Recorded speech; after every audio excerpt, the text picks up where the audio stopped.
La Genèse, chapitre 14.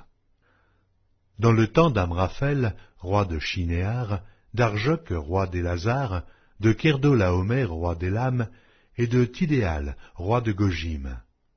Il arriva qu'ils firent la guerre à Béra, roi de Sodome, à Birsha, roi de Gomorre, à Shinéad, roi d'Adma, à Shéméhéber, roi de Tseboïm, et au roi de Béla, qui est de Tsoar. Ces derniers s'assemblèrent dans la vallée de Siddim, qui est la mer Salée. Pendant 12 ans, ils avaient été soumis à Kerdolaomer, et la 13e année, ils s'étaient révoltés. Mais la 14e année, Kerdolaomer et les rois qui étaient avec lui se mirent en marche, et ils bâtirent les Réphaïm à Ashtaroth, Kernaïm, les Uzim à Ham, les Émim à Shavé, Kirjataïm, et les Oriens de leur montagne de Séhir, jusqu'aux chênes de Paran, qui est près du désert.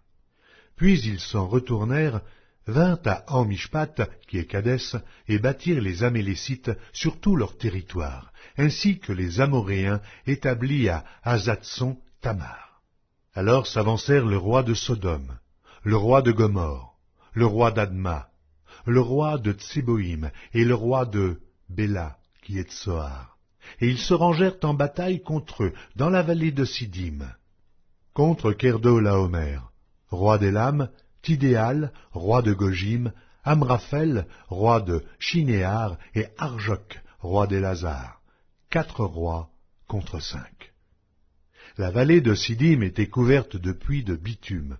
Le roi de Sodome et celui de Gomorre prirent la fuite et y tombèrent. Le reste s'enfuit vers la montagne. Les vainqueurs enlevèrent toutes les richesses de Sodome et de Gomorre, et toutes leurs provisions, et ils s'en allèrent.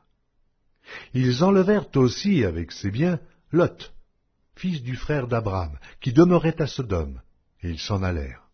Un fuyard vint l'annoncer à Abram, l'Hébreu.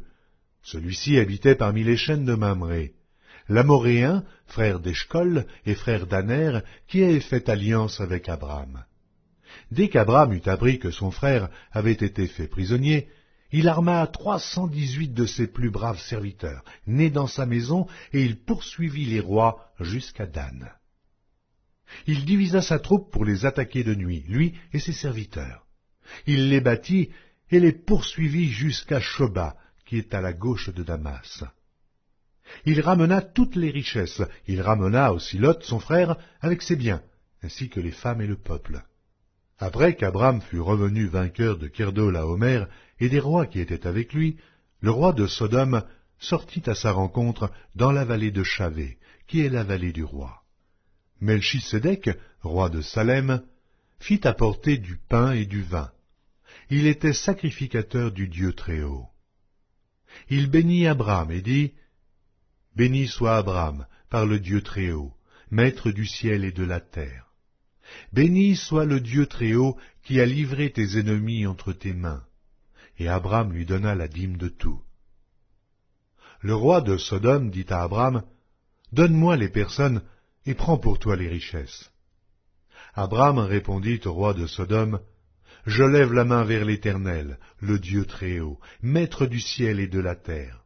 Je ne prendrai rien de tout ce qui est à toi, pas même un fil, ni un cordon de soulier, afin que tu ne dises pas, j'ai enrichi Abram, rien pour moi. Seulement ceux qu'ont mangé les jeunes gens, et la part des hommes qui ont marché avec moi, Aner, Eshcol et Mamré, eux, ils prendront leur part. »